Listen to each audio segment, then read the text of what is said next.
nous nous trouvons dans une partie importante, je crois, de notre exploration des théologies romaines, même si elle est un peu particulière. Il s'agit actuellement de divinités qui ont un évident rapport avec les dieux du monde grec, Hercule, Apollon, etc., Cérès, Dionysos, qu'il s'agisse de dieux ou déesses vraiment venus des cités grecques, que ce soit d'Italie du Sud ou des Grèces continentales comme Esculape, ou de divinités latines mises en relation avec des correspondants grecs. Ces relations se révèlent complexes et nous avertissent contre les conclusions trop rapides. Ainsi, avons-nous vu qu'à Rome, le mode d'action propre à Dionysos ne concerne pas, comme on le penserait de prime abord, le dieu Liber, qui pourtant sert couramment, vous vous rappelez vos classes de latin, peut-être de grec, en tout cas de latin, qui sert couramment en latin de traduction pour Dionysos, en mythologie ou pour décrire des rites bachiques ou la spéculation philosophique, la théologie philosophique. C'est au contraire, une fois qu'on regarde dans les sources, Vénus, la déesse du pouvoir contraignant qui gouverne le type d'intervention patronnée par Dionysos.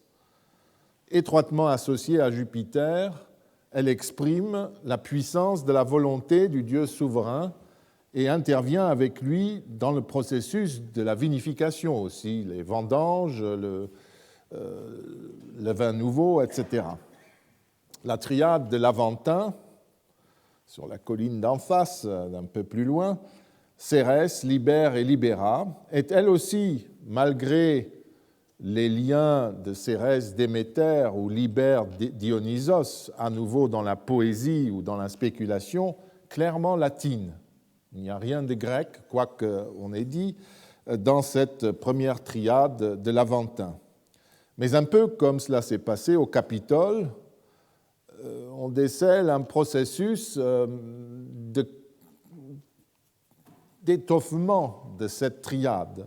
Il semblerait, quand on regarde les quelques faits que nous avons, parce que je vous ai dit qu'on est malheureusement toujours dans un grand déficit d'informations sur l'Aventin à l'époque républicaine, et même impériale, en tout cas pour cette partie-là de l'Aventin, les Romains semblent avoir ajouté au cours du IIIe siècle à ce groupe divin, Cérès, Liber, Libera, donc latin, romain d'origine, une triade, un groupe divin qui était le patron aussi de la plèbe. C'était aussi une triade politique, comme Dumézil, par exemple, l'a clairement dit. Ils ont ajouté à ces rites-là des rites matronaux concernant les femmes mariées, de type grec, empruntés au culte de la Déméter sicilienne, semble-t-il.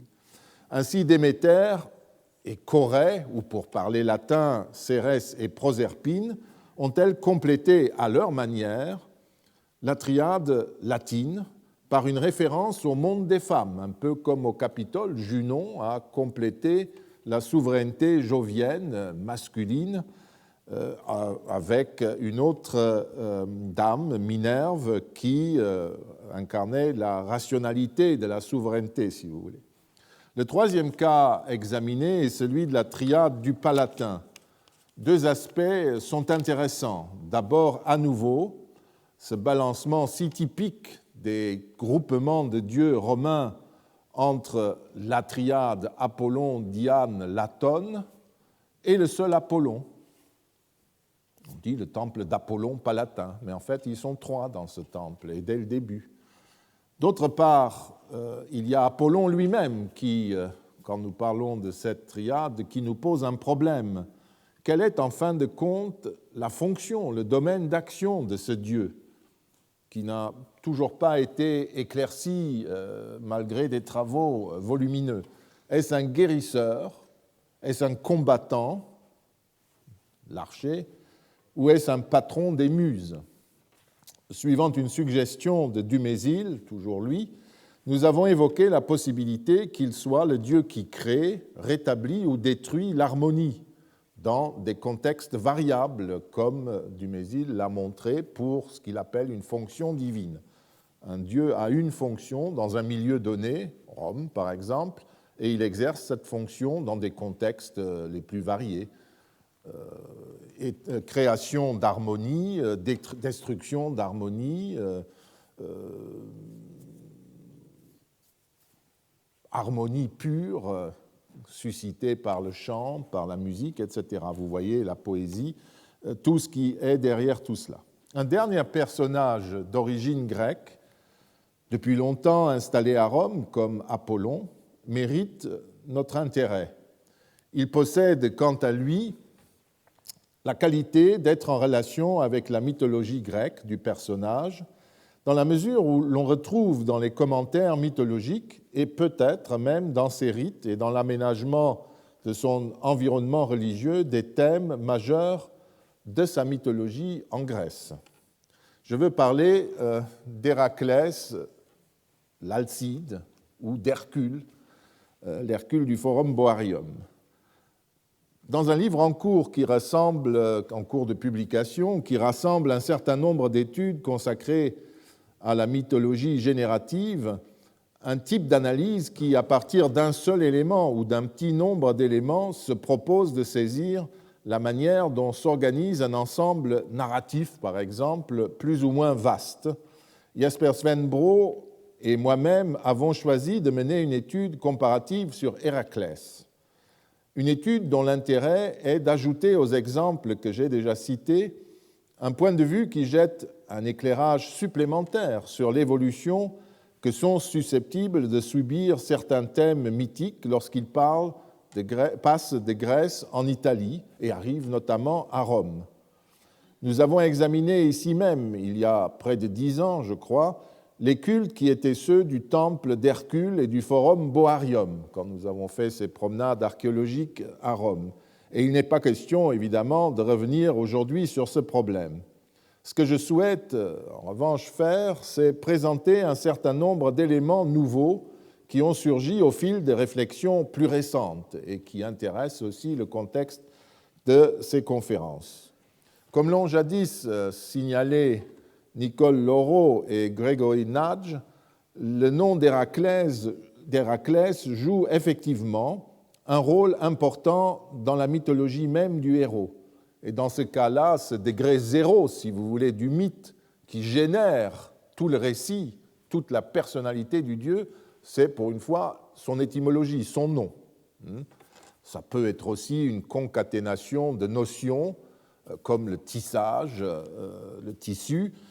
Ici, c'est une étymologie. Vous savez que Usner lui-même, dont nous avons tant parlé, il avait aperçu qu'il y avait un rapport entre les récits et les noms aussi, qui n'est pas totalement gratuit, comme il peut l'être chez nous. Donc, le nom d'Héraclès. Héraclès est Hérakléès, c'est-à-dire à la fois Cléès, la gloire par, qui vient de Héra, et la gloire pour Héra, la gloire d'Héra, étymologiquement.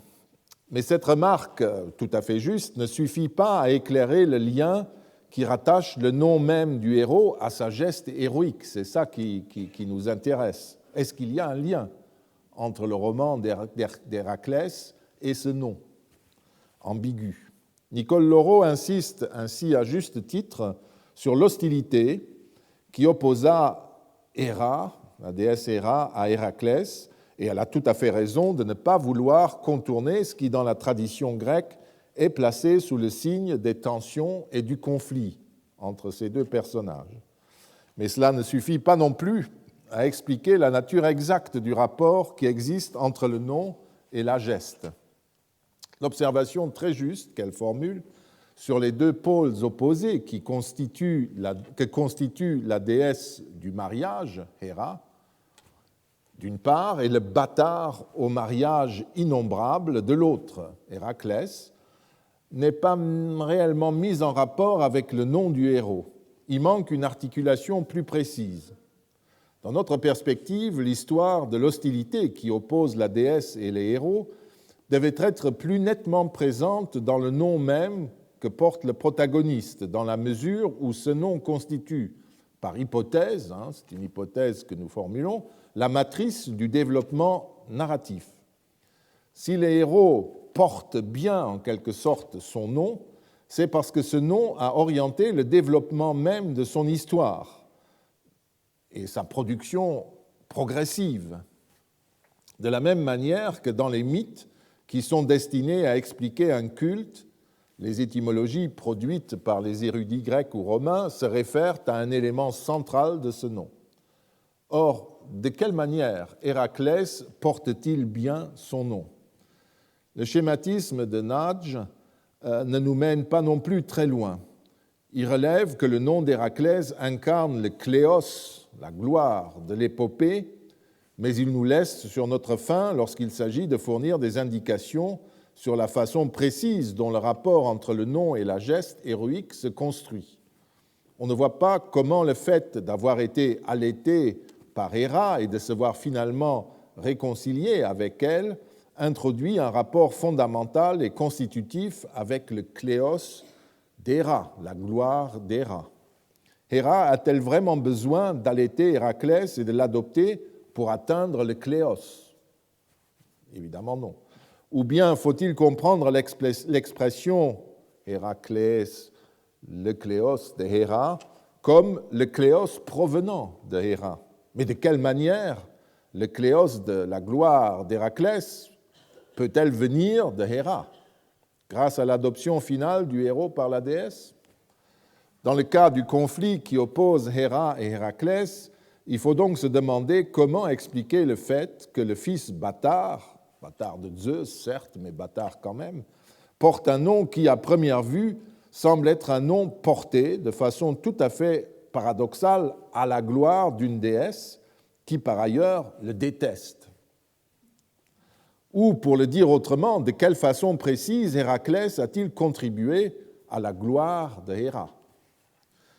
Les coups répétés que Héra porte à Héraclès ne semblent pas particulièrement susceptibles d'apporter de la gloire à la déesse. D'une façon bien peu glorieuse, Héra frappe ainsi Héraclès d'une folie meurtrière qui est à l'origine de la servitude qu'il va subir auprès d'Éristée et des 12 travaux qu'il devra accomplir.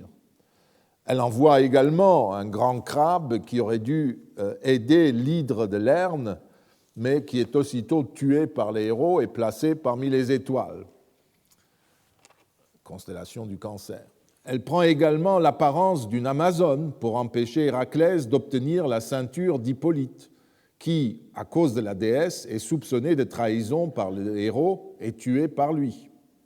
Héra envoie finalement des vents adverses à Héraclès lorsqu'il quitte Troie, mais ne réussit pas à empêcher son retour puisque Zeus entrave son action en la suspendant dans l'air. Après la mort d'Héraclès, Éristée, le protégé de Héra, est finalement tué par Hulos, le fils d'Héraclès, et la tête d'Éristée est envoyée à Alcmène, mère d'Héraclès, qui en perce les yeux. Il est vrai que Éristée sacrifie à Héra les vaches du troupeau gardé par le géant Gérion du côté de Cadix, en Espagne du Sud, une fois qu'Héraclès les a ramenés. Mais c'est là l'unique fois où la Timée, la gloire, si vous voulez, l'honneur d'Héra bénéficie de l'action d'Héraclès.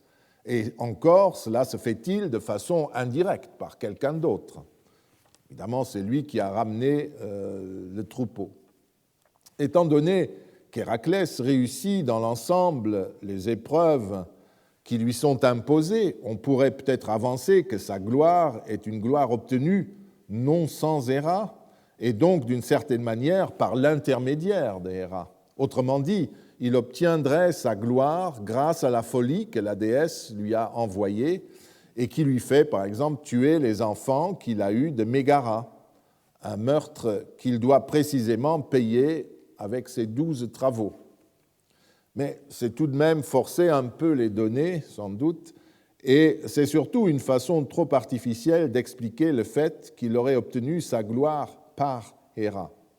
Pour être valable, l'articulation qui lie le nom et la geste, le rapport intime et quasi nécessaire qui les unit, doit se présenter à l'esprit avec une espèce d'évidence immédiate, suivant la règle que Georges Dumézil avait énoncée en son temps pour l'identification des trois fonctions. Il disait que dans son laboratoire indo-européen, que pour qu'on puisse parler de trois fonctions, il fallait un certain nombre de conditions, qu'elles soient clairement énoncées, par exemple, et immédiatement évidentes. Il ne fallait pas trop de bricolage pour faire parler les textes.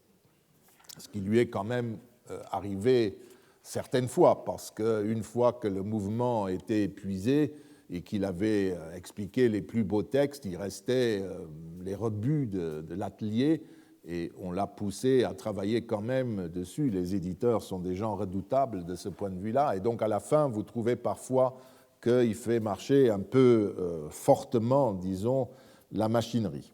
Bref, mais il disait, l'évidence immédiate est absolument nécessaire, et c'est le cas ici aussi. Pour ce que je vous ai dit, tout cela n'est pas entièrement convaincant. Héra est la déesse du mariage légitime, c'est un fait incontournable. De son côté, Héraclès est un notos, un bâtard exemplaire, à qui d'ailleurs les notoi athéniens, les bâtards d'Athènes, rendaient d'ailleurs un culte à Cynosarge. Un bâtard très aimé de son père, qui sait apprécier les exploits de cette force de la nature qu'est le fils d'Alcmène. Un amour paternel également exemplaire, donc. Or, la haine que Héra porte à Héraclès est elle aussi exemplaire. L'épouse ne porte pas dans son cœur le fruit de l'adultère de son mari, et il s'ensuit que la gloire qu'Héraclès apporte à l'épouse de son père n'en est pas vraiment une. Il semble plutôt lui apporter un non-cléos, une sorte de honte, bref, la non-gloire. Chacun, c'est cela qui est évident dans toute cette affaire, chacun des exploits d'Héraclès, qui contribue par ailleurs à la gloire du héros lui-même, inflige du déshonneur à l'épouse de Zeus. Chaque fois qu'il réussit un exploit, c'est pour la plus grande honte de Héra, qui une fois de plus échoue à le rendre ridicule.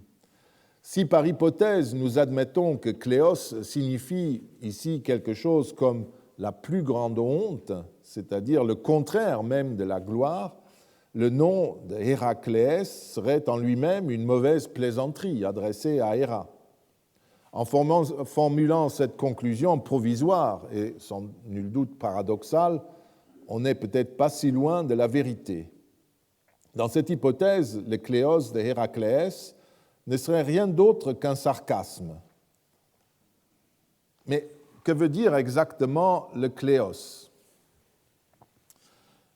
Cette question en apparence si simple,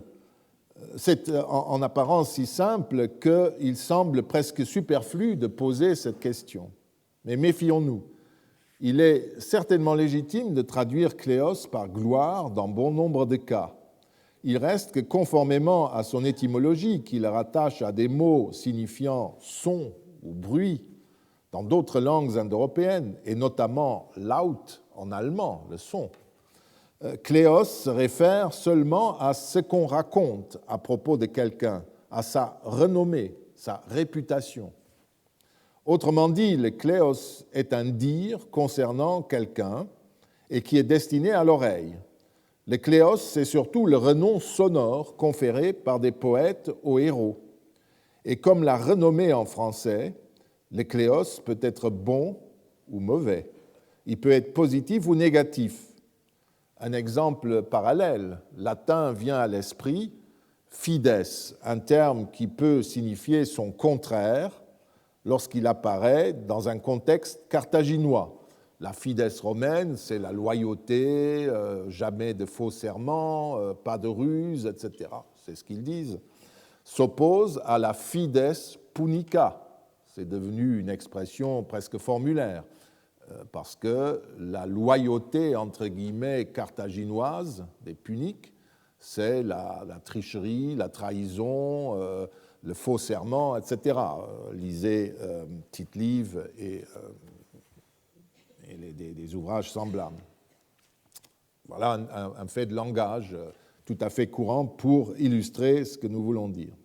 Kléos ne renvoie donc pas nécessairement à la gloire. Le mot kléos est d'abord une notion qui bouge et qui est dotée d'une ambiguïté constitutive.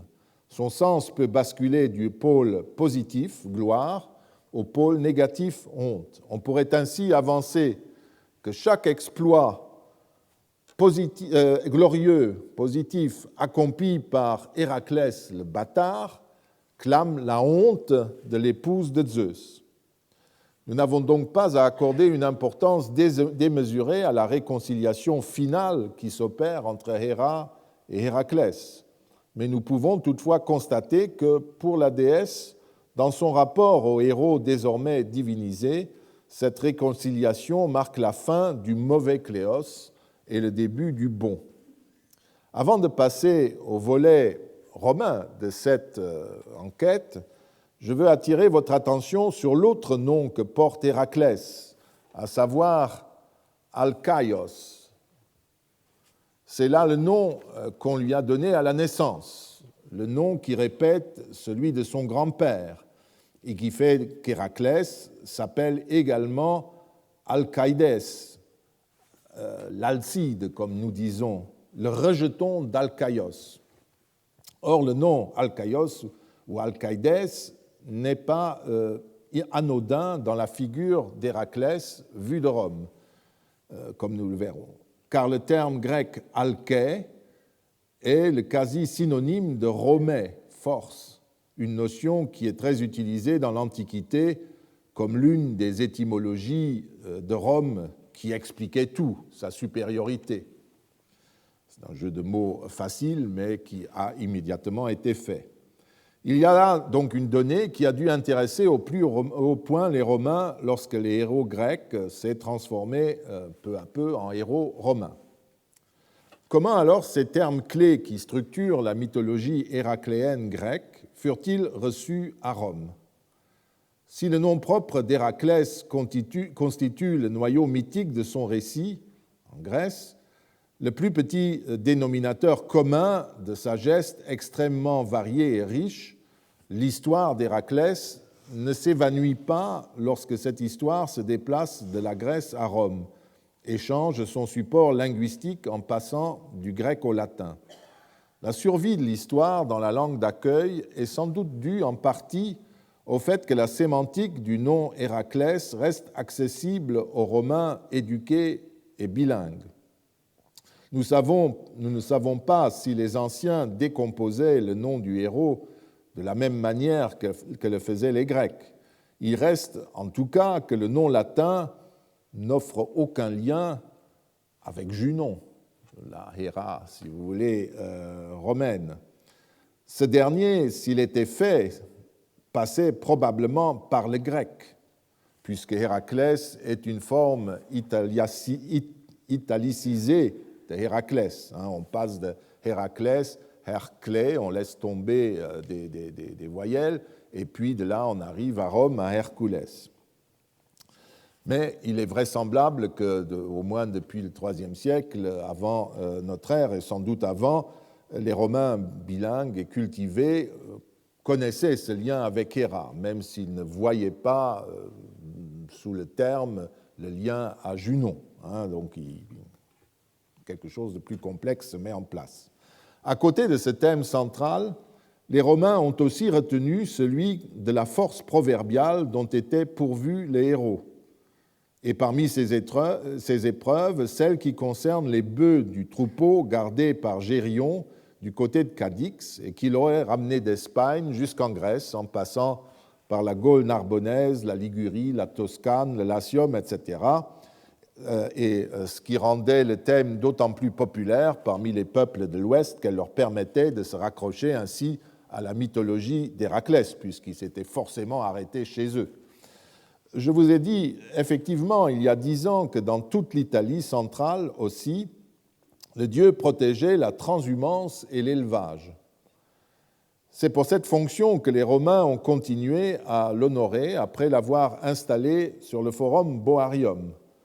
Je ne reviens pas sur ce point, d'autant plus que nous ne possédons pas de sources précises qui nous permettraient d'analyser le support théologique et mythologique de ce thème au-delà de ce que je viens à l'instant de dire.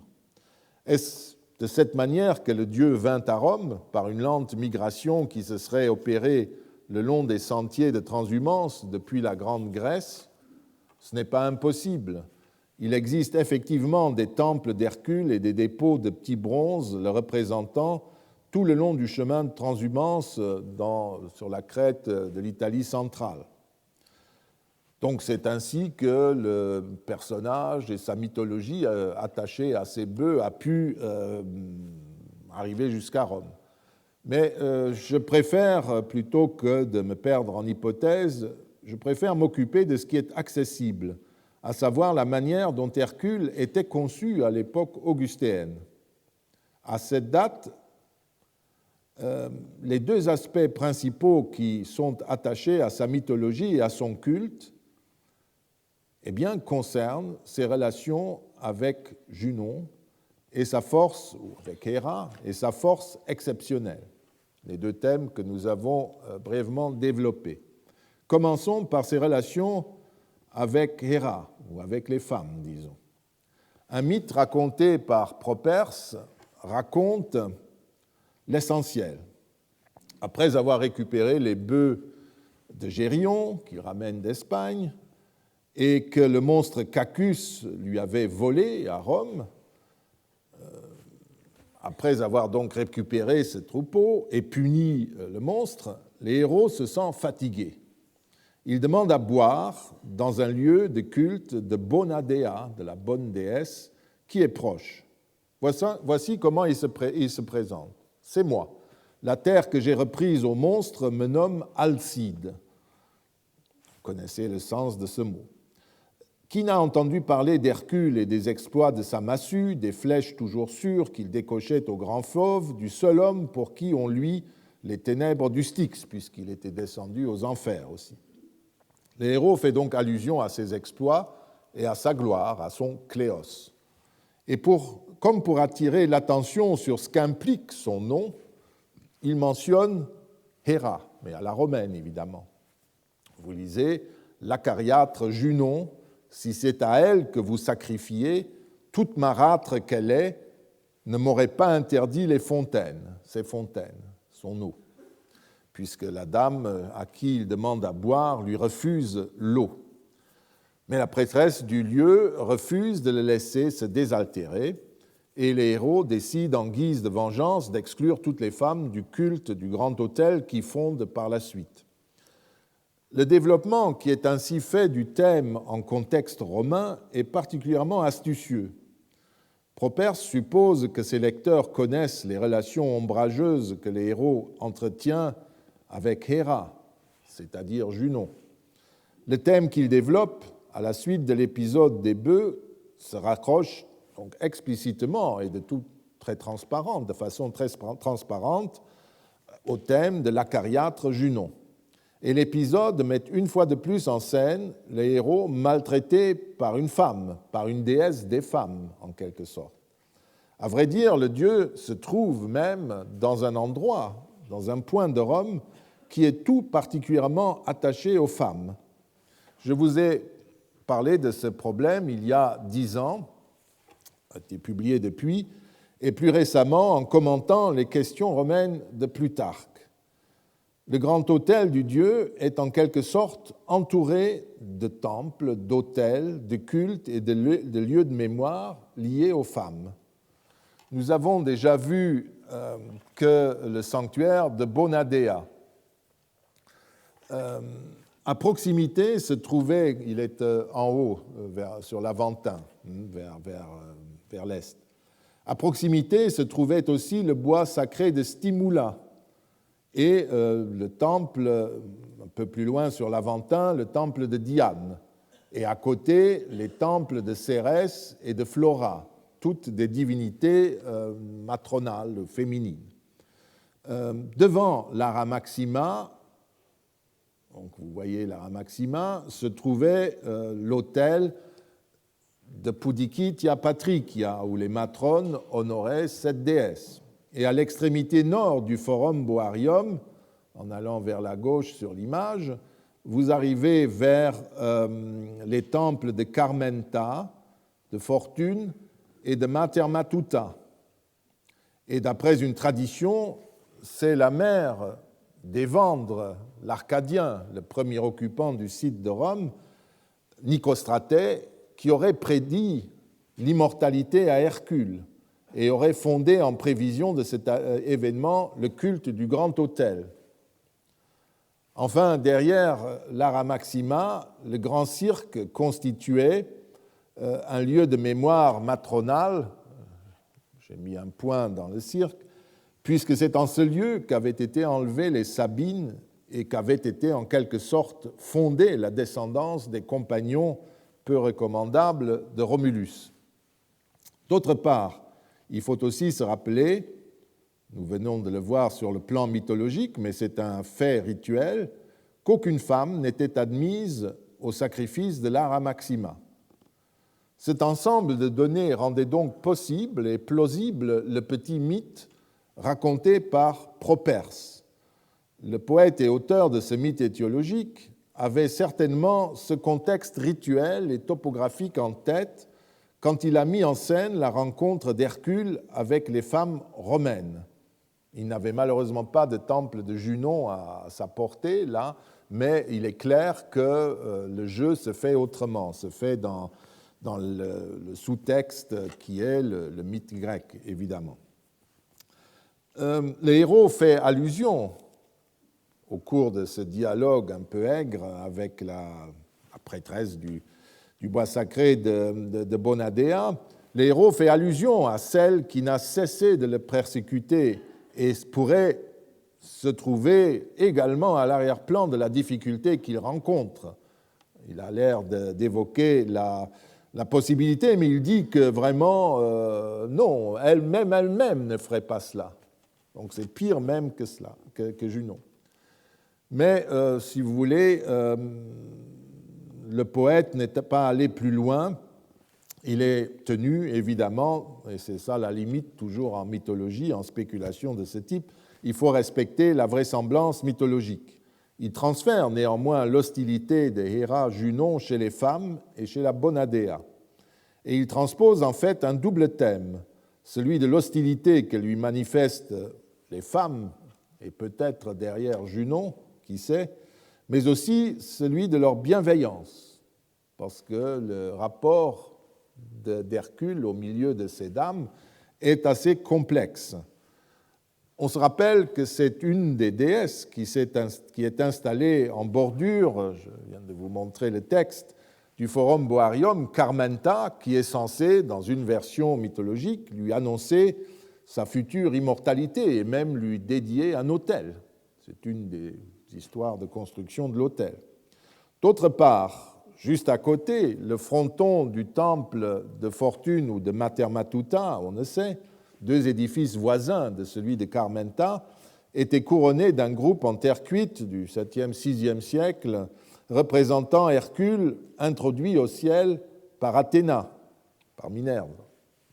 Est-ce à cette tradition que Properce fait allusion quand il rappelle que Junon ne serait plus fâché contre celui qui répandait sa gloire et sa honte?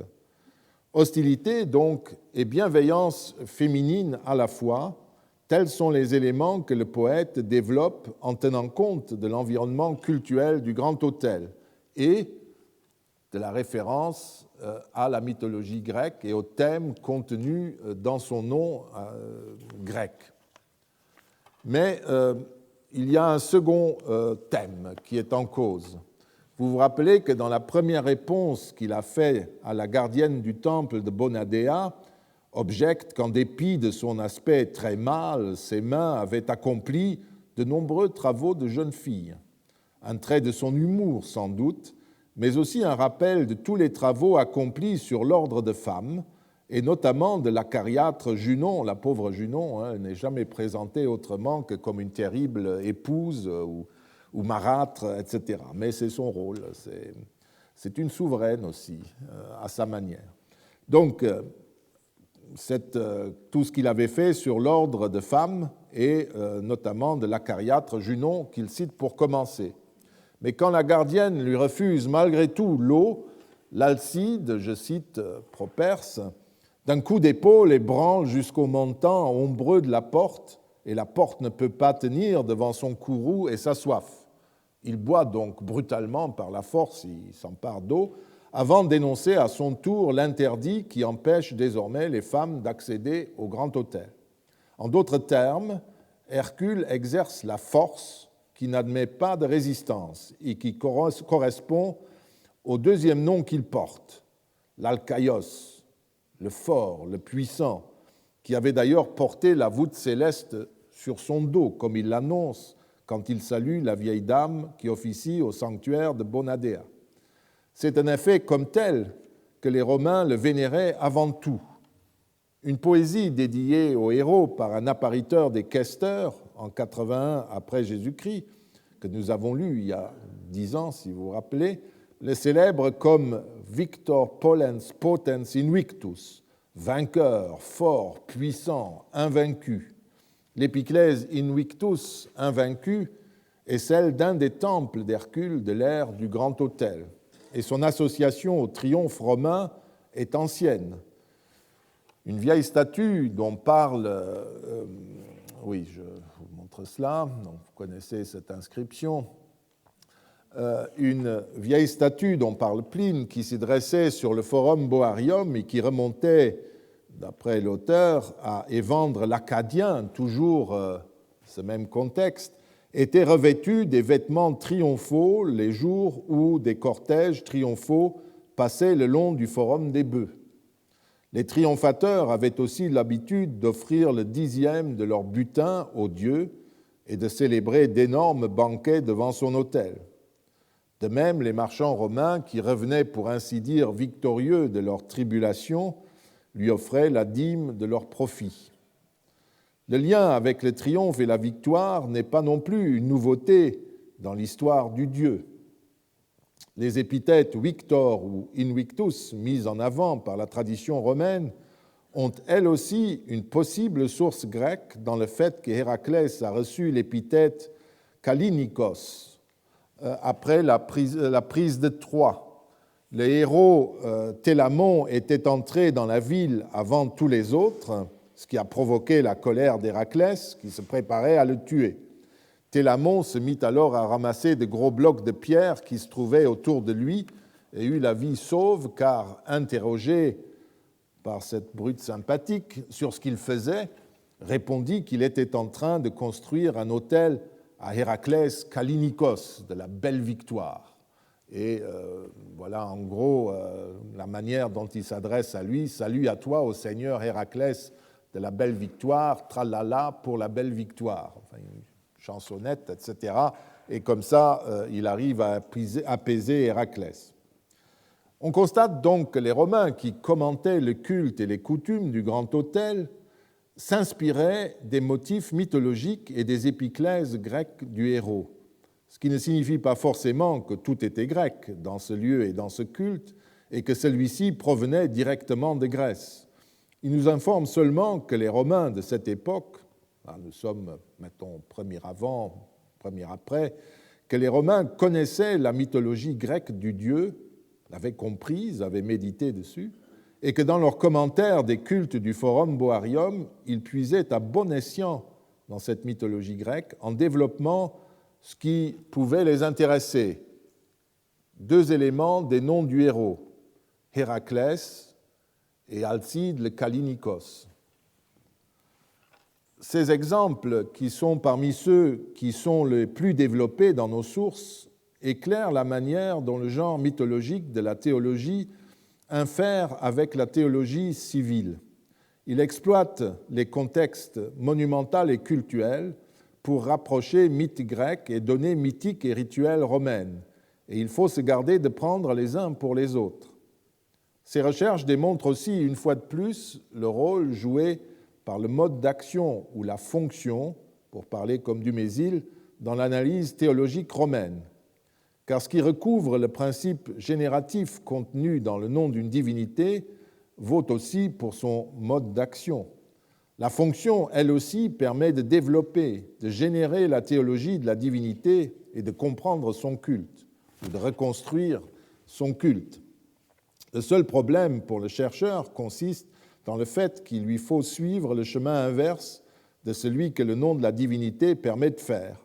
Il faut rassembler l'ensemble des données concernant le mode d'action d'une divinité pour en extraire le principe génératif, ce que vraisemblablement un grec ou un romain comprenait d'instinct. Mais il est vrai que, parce que lui il savait tout, ou une grande partie, mais il est vrai que tous les mythes n'offrent pas aux chercheurs une situation aussi claire que celle qu'offre le mythe d'Héraclès l'Alcide, par exemple. Et c'est bien dommage. Avec Hercule, nous avons examiné un type un peu particulier de divinité aussi, puisqu'il s'agit d'un humain accueilli sur l'Olympe par les dieux, même si à Rome, Hercule est vénéré à l'instar des autres dieux comme un dieu. On ne fait pas ce genre de distinction à Rome.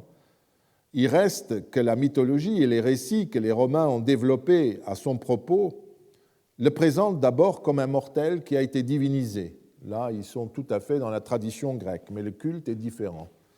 Ce qui nous construit à nous occuper du cas de divinités qui partageaient avec lui cette particularité, c'est-à-dire des divinités qui naissent et qui meurent. À Rome, il existe en effet un type de divinité souvent difficile à comprendre, le génie ou le noumen.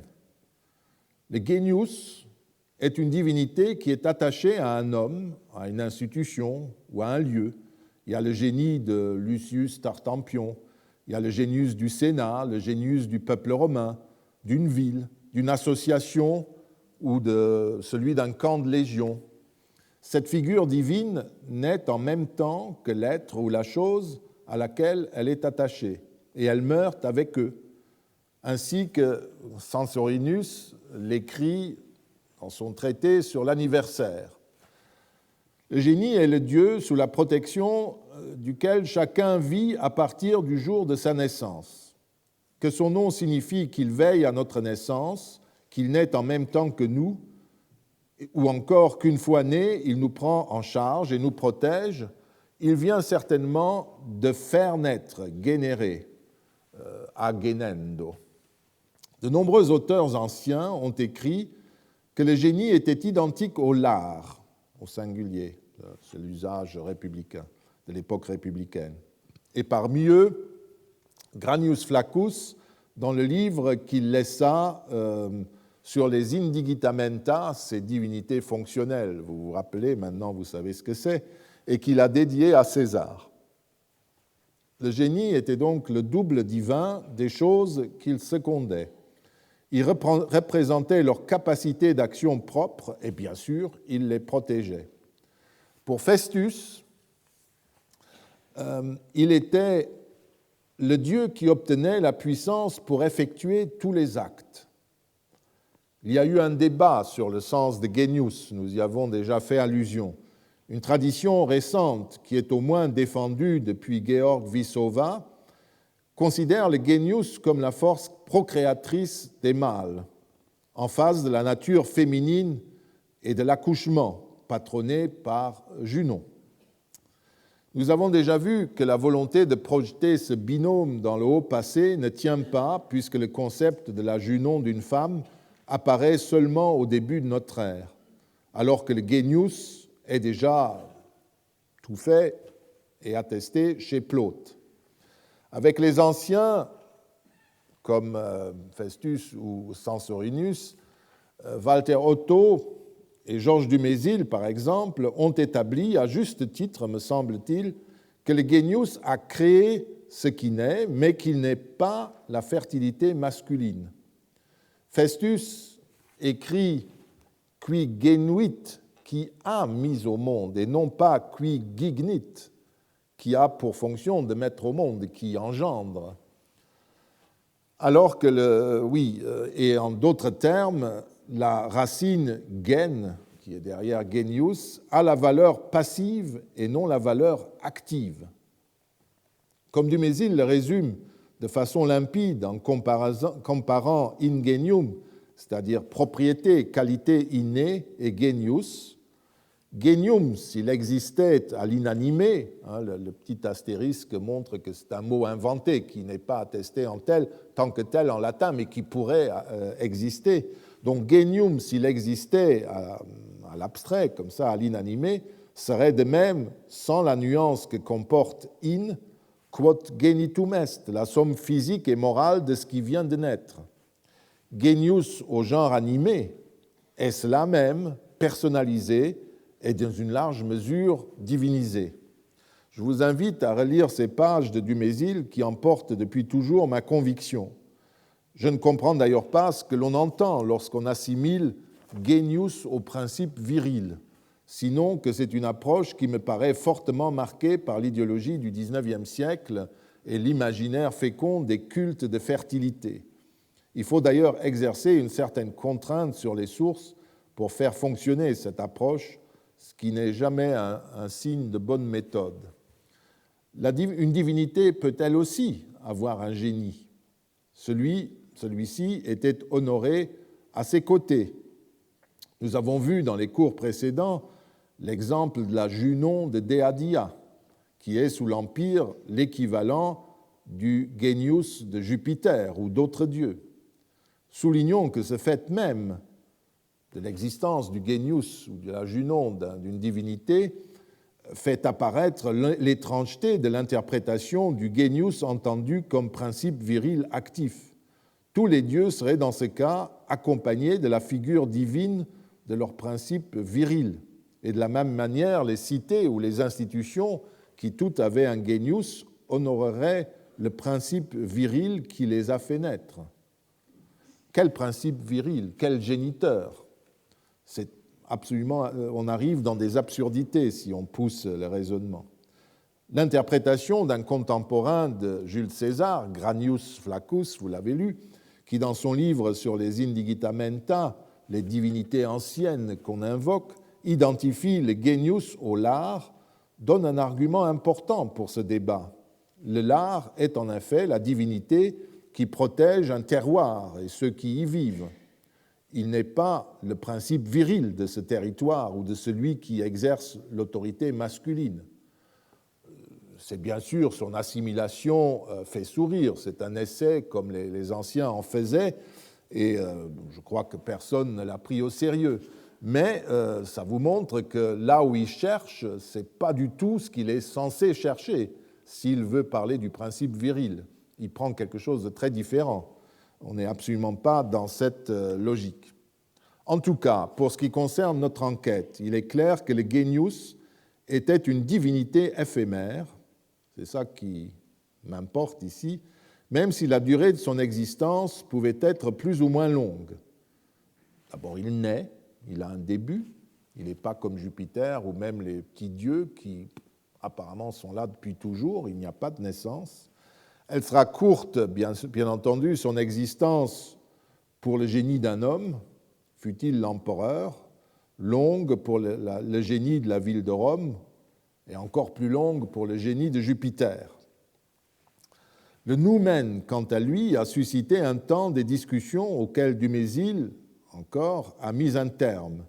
Contre les théories primitivistes et animistes, il a établi que le noumen d'une divinité, car le terme est toujours employé avec le génitif du nom d'une divinité ou d'un adjectif, était également, donc le noumen d'une divinité était également l'expression divinisée de l'action de cette divinité.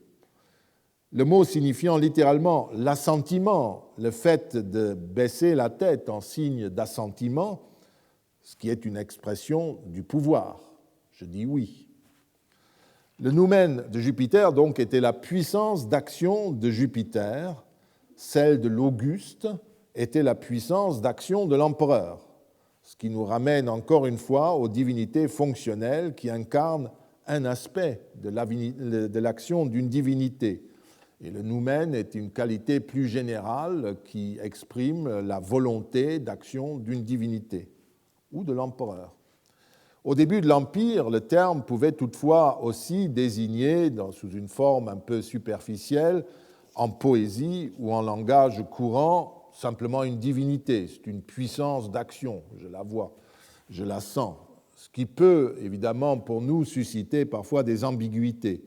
Mais dans les contextes cultuels, en tout cas, la notion est beaucoup plus précise et n'est pas l'objet de contresens. On ne peut pas se tromper. Il est évident que le noumen d'une entité apparaissait avec cette entité et disparaissait avec elle.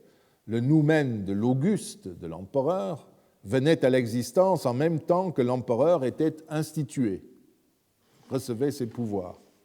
Son génie existait évidemment depuis la naissance, le noumen depuis le jour où il avait reçu le pouvoir, depuis son élévation à la pourpre impériale.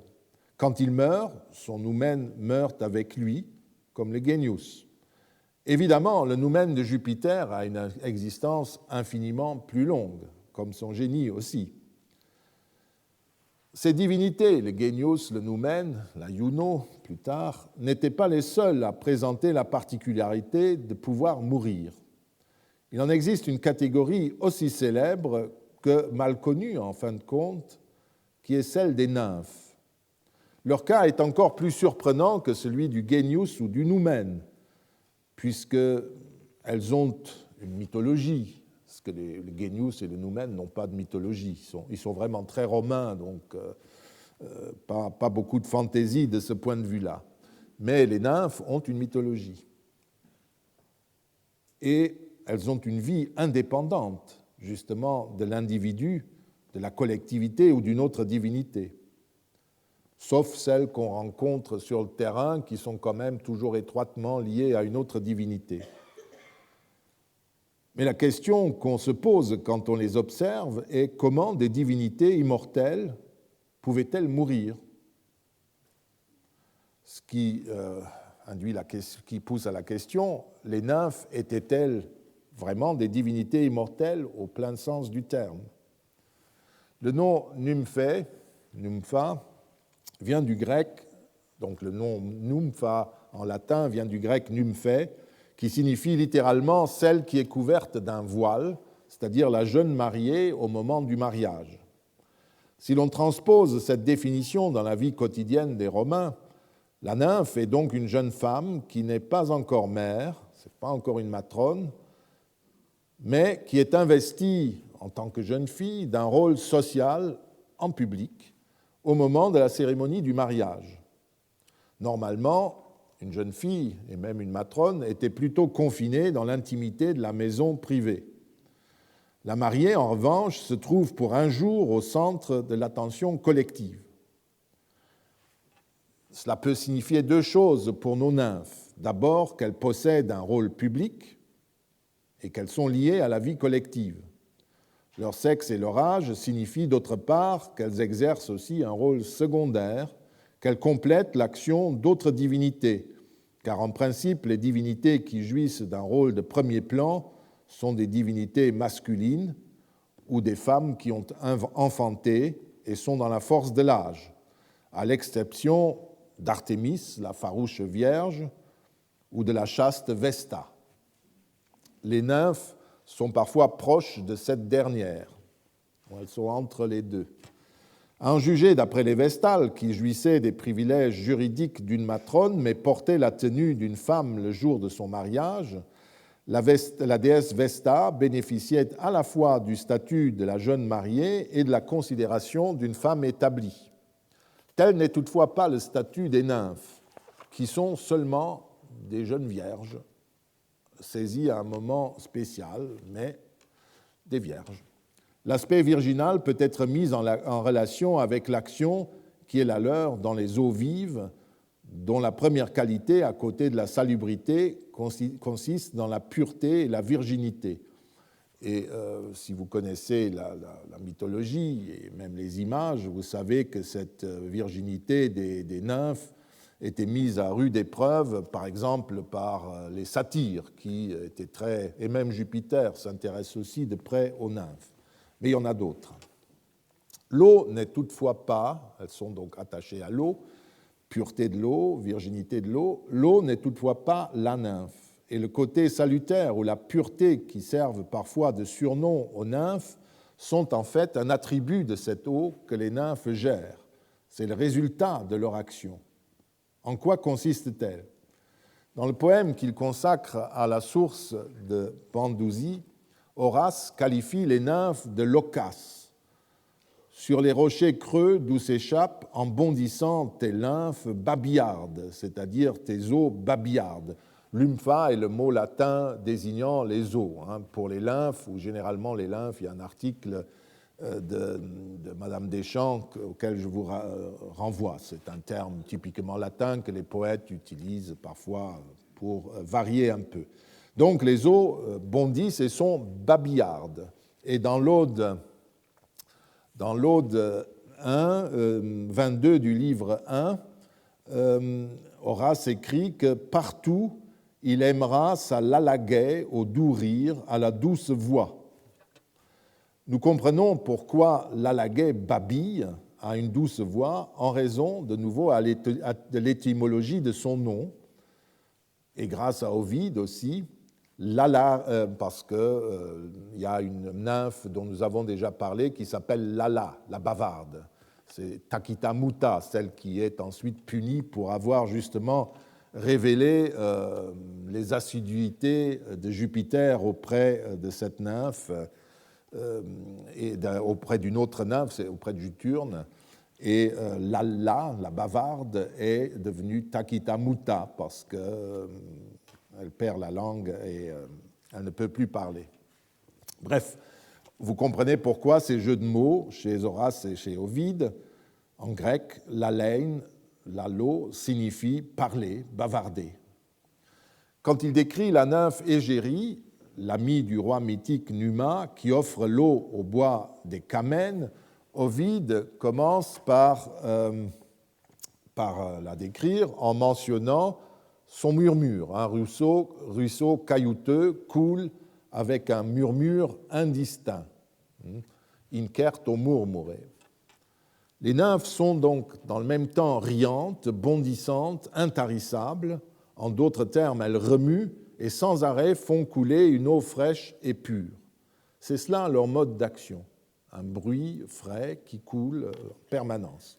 L'une des épiclèses, d'ailleurs, qu'on trouve comme ça au hasard dans les dédicaces, est perennis, c'est-à-dire pérenne, perpétuelle, intarissable, comme à Buda, à Quincum, où Nymphis perennibus, une dédicace est faite aux nymphes intarissables par un magistrat municipal de la colonie de Buda, de Aquincum.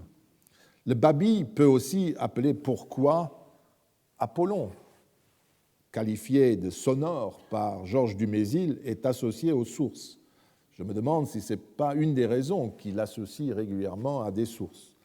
Comme l'écrit au 7e siècle de notre ère, encore Isidore de Séville, dans ses étymologies, à Rome, les nymphes sont des divinités des eaux.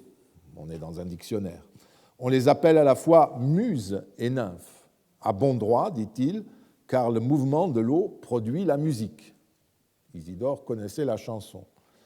À Rome, les Camènes, Casmenae, qui patronnaient une source très pure située sur la Via Appia, près de la Porte Capène, et de la source d'Égérie, d'ailleurs, c'est dans le même secteur, eh bien,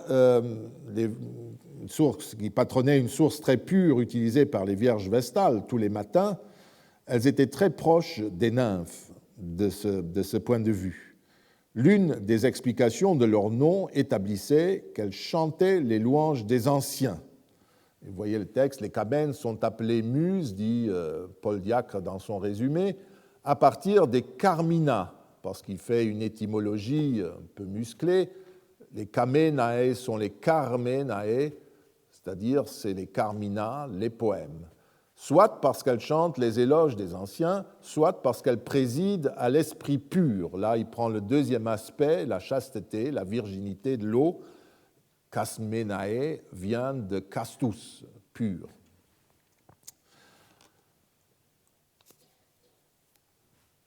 En tout cas, les Camènes ont été identifiées par les Romains de façon tout à fait commune aux muses, comme le montre d'ailleurs un petit exercice de traduction du IIe siècle avant notre ère, quand Livius Andronicus, dans son Odyssée, a traduit Andra moyenne pemus, le premier vers de l'Odyssée, par Viru mi carmen in seke versutum. Et ce n'est pas Moussa, mais Kamena qu'il a utilisé, alors qu'il pouvait bien utiliser Moussa, il n'y a pas de problème. Donc voilà pour cet aspect. La fonction des nymphes est donc de faire s'écouler de manière intarissable une eau vive et salubre. En second lieu, leur musicalité incessante les a rendus aptes à assumer une fonction de muse. Mais cette définition ne nous apprend pas grand-chose sur leur statut divin, sur leur statut de divinité secondaire, en quelque sorte, et éphémère. Pour comprendre ce que cela veut dire, il convient d'examiner une autre catégorie de nymphes qui sont un peu mieux connues de ce point de vue. À cet effet, il faut passer dans le registre de la mythologie et lire les poètes, car les sources, on peut le dire, ne nous ont laissé aucune donnée à ce propos. Nous verrons cela, mais généralement, on est assez frustré avec les nymphes parce que, vous avez vu déjà une découverte, on a soit des définitions, soit des citations dans un poème, mais très court, comme cela, où on peut un peu voir quel est leur mode d'action, quel est ce qui les qualifie comme actrices dans le Panthéon, si vous voulez. Mais en général, on a juste des épiclèses, des dédicaces, mais on n'apprend rien sur elles-mêmes. Et donc, il faut passer à un autre type de nymphe, celle des arbres, vous verrez, où on a des éléments plus clairs pour notre propos, ce que nous ferons la prochaine fois. Je vous remercie.